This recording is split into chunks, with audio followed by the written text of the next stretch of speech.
میرے دوستو، انسان کو کل عقل بھی مل جائے تو پھر بھی اللہ کی حکمت کا وہ احاطہ نہیں کر سکتا۔ رب کریم کو زیادہ پتہ ہے کہ ہمارے لیے کون سی چیز بہتر ہے اور کون سی چیز ہمارے لیے نقصان کا باعث ہے۔ اللہ تبارک و تعالی کی حکمت یہ چاہتی ہے کہ میرے بندے پریشان نہ ہوں۔ رب یہ چاہتا ہے کہ میرے بندے کسی جگہ پہ بھی دقت اور پریشانی کا شکار نہ ہو، تو اللہ تبارک و تعالی نے راہ اعتدال اختیار کرنے کا حکم ارشاد فرمایا کہ تم اعتدال کے رستوں پہ چلو، معتدل زندگی گزارو،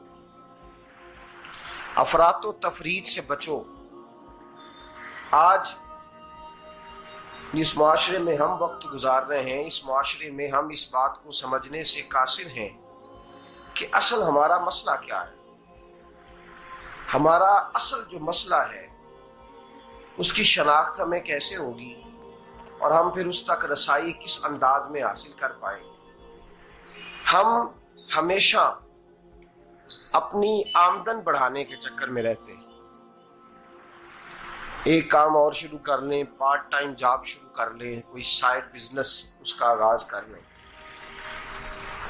ہماری جو دوڑ لگی ہوئی ہے وہ لگی ہے کام بڑھانے میں، آمدن بڑھانے میں، حالانکہ اسلام ہمیں یہ کہتا ہے کہ تو آمدن بڑھانے کے چکر میں نہ پڑ، اصل بات یہ ہے کہ تو اپنے خرچے کنٹرول کر۔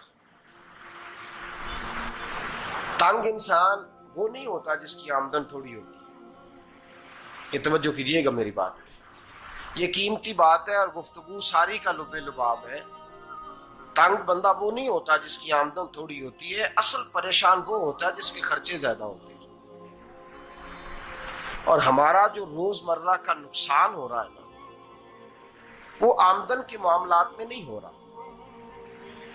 بنیادی نقص جو واقعہ ہو رہا ہے وہ یہ ہے کہ ہمارے اخراجات زیادہ ہیں، اور وہ اخراجات کسی اور نے نہیں بڑھائے، وہ خرچے ہم نے خود بڑھا لیے ہیں اور اب ہمیں اس کا نقصان بھگتنا پڑ رہا ہے۔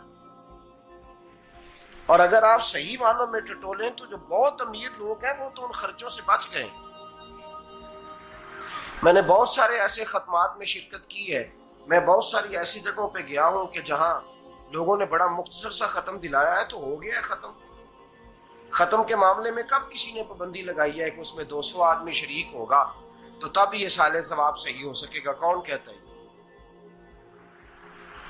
یا شادی کے موقع پر اگر سارے بہن بھائیوں کو نہ بلایا گیا تو میری شادی پایہ تکمیل تک نہیں پہنچے گی، اس میں برکت نہیں ہوگی، یہ کس نے فتویٰ دیا ہے؟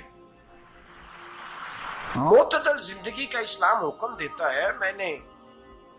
میں پڑھ رہا تھا کہ ایک بہت بڑا صدر ہے، غالباً سوڈان کے صدر کی بات ہو رہی تھی، تو اپنے بیٹے کی بارات لے کے گیا تو 4 لوگ گئے ہیں بارات، اور 15 لوگوں کا اس نے اہتمام کیا اپنے گھر میں کھانا کھانے کا۔ تو کیا شادی ہو گئی کہ رک گئی؟ تو بھائی راگ الاپنا اس بات کا کہ بڑی پریشانی ہے، کوئی سائیڈ بزنس شروع کیا جائے فلان جگہ فلان جگہ فلان جگہ، تو اصل معاملہ یہ ہے کہ پہلے ایک بندہ کماتا ہے تو پھر بھی گھر ہی چلتا ہے، پھر بڑا بیٹا ساتھ شامل ہوتا ہے تو پھر بھی گھر ہی چلتا ہے، پھر منجلا بیٹا شامل ہوتا ہے تو پھر بھی گھر ہی چلتا ہے۔ جو رونا دادا جی رویا کرتے تھے کہ بڑی مصیبت ہے، بڑی مشکل ہے، گاؤں میں رہ اکیلے ہوتے تھے اور وہ 5 بچوں کو اور 4 بچیوں کو وہ پالتے تھے، تو جو وہاں پریشانی تھی وہی آج پریشانی شہر میں آ کر پڑھ لکھ کر موٹی تنخواہ لے کر وہی پریشانی ہمیں ہے۔ تو میں جس نتیجے پہ پہنچا ہوں اس کو پڑھ کے، قرآن مجید کی چند آیات کو دیکھ کر اور اس مفہوم کی جو حدیثیں کتب احادیث میں پائی جاتی ہیں اور ہمارے بزرگوں نے ہمیں جو مزاج اس حوالے سے دیا ہے، میں اس نتیجے پہ پہنچا ہوں کہ مسئلہ آمدن کا نہیں، مسئلہ خرچے کا ہے۔ ہمارے خرچے بنیادی طور پر زیادہ، اور اگر پھر ہم زیادہ بوجھ خواتین پہ ڈالتے ہیں کہ وہ مطالبے زیادہ کرتی ہیں، اور اگر آپ مجھ سے پوچھیں تو خواتین کی بھی اگر کسی جگہ کوئی عادت خراب ہوتی ہے تو اس میں اصل کردار اس کا ہوتا ہے جو وہ عادت خراب تو کیوں اپنے گلے سے اتار کے آپ کسی کے گلے میں بات ڈالنے کے چکر میں ہیں؟ وہ خواتین کی طبیعت نہیں ایسی ہے. اصل بات یہ ہے کہ ہم نے عادت ڈالی ہے، ہم نے یہ مزاج ان کو دیا تو ان کا بنا ہے، نہ کیسے بن سکتا. تو اعتدال جب تک زندگی میں نہیں ہوتا، پانی پیاس بجھاتا ہے لیکن ایک گلاس ہی ہو تو پیاس بجھاتا ہے، بالٹی کو منہ کو لگائے گا تو کپڑے بھگو دے گا اس کے. حالانکہ پانی بری چیز کا نام نعمت ہے نا بہت بڑی اللہ کی، لیکن پیالے میں ہی اچھا لگتا ہے. کوئی مٹکا منہ کو لگائے گا تو تانگ ہوگا، پیالہ ہی بہتر ہے اس کے لیے. تو میرے دوست، مٹکے سے بھی بعض اوقات کام چل جاتا ہے، لیکن اگر کوئی کہے نہیں مجھے دریا ہی چاہیے تو اس کا تو گھر بہ جائے گا، سارا گھر بہ جائے گا اس کا. ہمیں دریا قابو کرنے کا موڈ بنایا ہوا ہے تو اس سے گھر بہا کرتے ہیں، اس سے گھر بنا نہیں کرتے. گھر پیالے سے پانی پینے سے بنتا ہے. اگر تو دریا پہ قبضہ کرنے کا موڈ بنائے گا تو گھر بنے گا نہیں، گھر بہ جائے گا. آگ نہ ہو تو کھانا پک نہیں سکتا، لیکن ہلکی آنچ سے کھانا پکتا ہے. اور اگر آنچ تیز کر دی جائے تو جی قرینے قیاس بات کر رہا ہوں، میں عقل سے ماورا نہیں کر رہا. قرینے قیاس سمجھانے کے لیے مثالیں دے رہا ہوں. ہلکی آنچ پہ کھانا پک جاتا ہے اور آگ تیز ہو تو کھانا جل جاتا ہے. تو کھانا اتنی دیر کھانے کے قابل رہتا ہے جب تک وہ ہلکی آنچ پہ پکتا ہے. تو جتنی مرضی تو کہتا ہے نہیں میرا گزارے نہیں، آگ تیز ہونی چاہیے، تو میاں جل جائے گا، جل جائے گا. ہوا نہ ملے تو سانس نہیں آتی، ٹھیک ہے؟